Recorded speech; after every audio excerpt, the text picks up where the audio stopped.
Hello everyone, आज की इस वीडियो में पढ़ने वाले हैं क्लास 10th गद्य खंड का चैप्टर नंबर 6 का सेकंड पार्ट छेन की देन। तो स्टार्ट करते हैं। जापान में मैंने अपने एक मित्र से पूछा, यहाँ के लोगों को कौन सी बीमारी अधिक होती है? मानसिक। उसने जवाब दिया, यहाँ के 80% लोग मनोरुग्ण हैं। इसकी क्या वजह है? कहने लगे, हमारे जीवन की रफ्तार बढ़ गई है। यहाँ कोई चलता नहीं बल्कि दौड़ता है, कोई बोलता नहीं बकता है। हम जब अकेले पढ़ते हैं तब अपने आप से लगातार बड़बड़ाते रहते हैं। अमेरिका से हम प्रतिस्पर्धा करते लगे। 1 महीने में पूरा होने वाला काम 1 दिन में ही पूरा करने की कोशिश करते हैं। वैसे भी दिमाग की रफ्तार हमेशा तेज ही रहती है। इसे स्पीड का इंजन लगाने पर वह 1000 गुनी अधिक रफ्तार से दौड़ने लगता है। फिर भी क्षण ऐसा आता है जब दिमाग का तनाव बढ़ जाता है और पूरा इंजन टूट जाता है। यही कारण है जिससे मानसिक रोग यहाँ बढ़ गए हैं।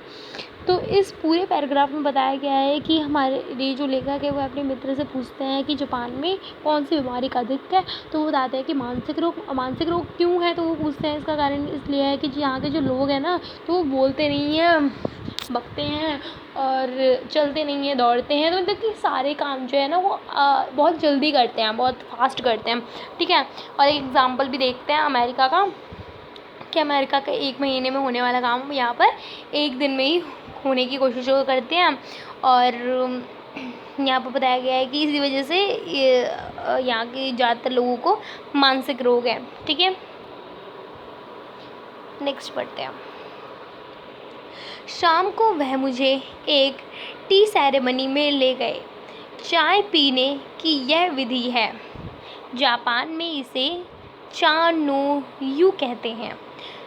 वह एक 6 मंजिला इमारत थी जिसकी छत पर दफ्ती की दीवार वाली एक तातामी या फिर चटाई की जमीन वाली एक सुंदर पर्णकुटी थी।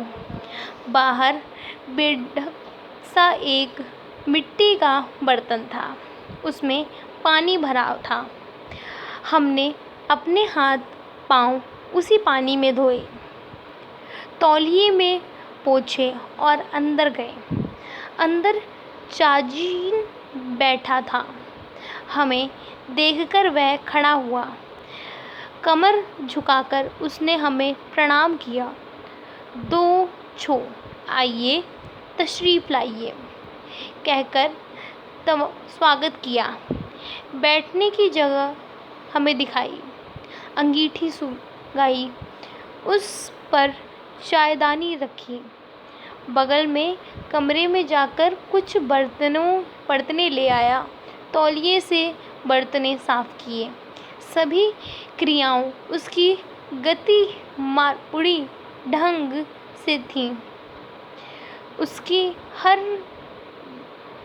भंगिमा से लगता था मानो जयवंती के सुर गुज रहे हों।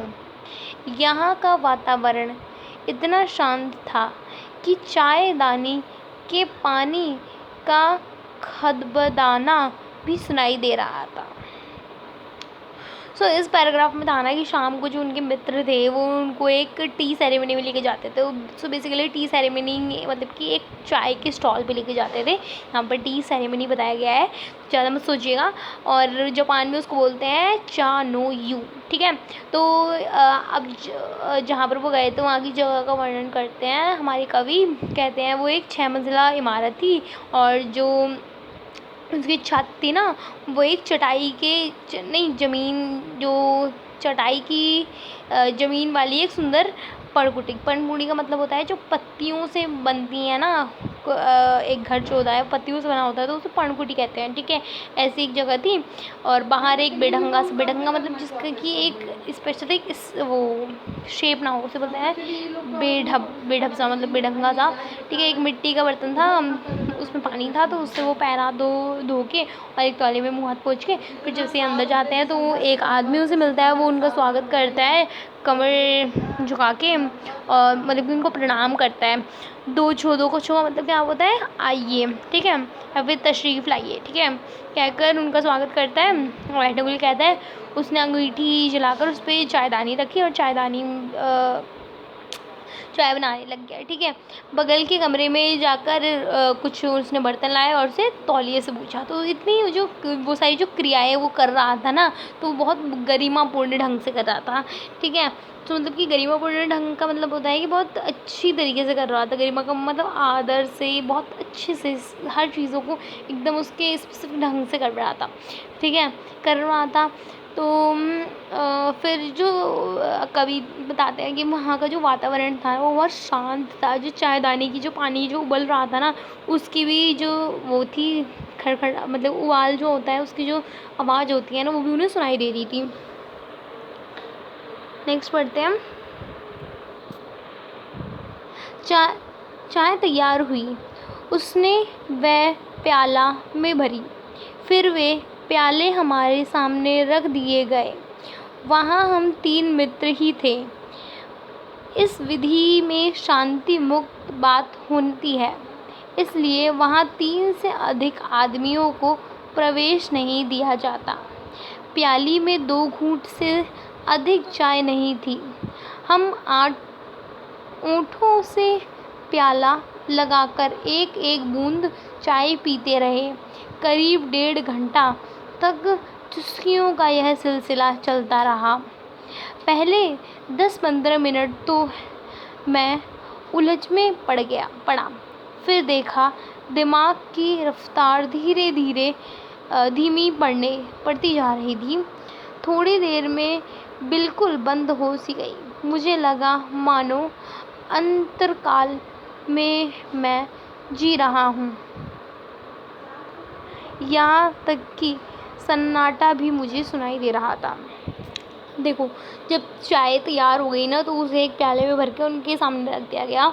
और यहाँ की स्पेसिफिक बात थी कि जब 3 लोग आ जाते हैं ना तो उससे ज़्यादा लोगों को वहाँ पर एंट्री नहीं जाती, क्योंकि यहाँ पर बहुत सुकून पाने के लिए लोग आते हैं। तो यहाँ पर अगर भीड़ भाड़ होगी तो उन्हें सुकून नहीं मिलेगा, तो इसलिए बहुत कम लोगों को एंट्री दी जाती है एक टाइम पे, ठीक है।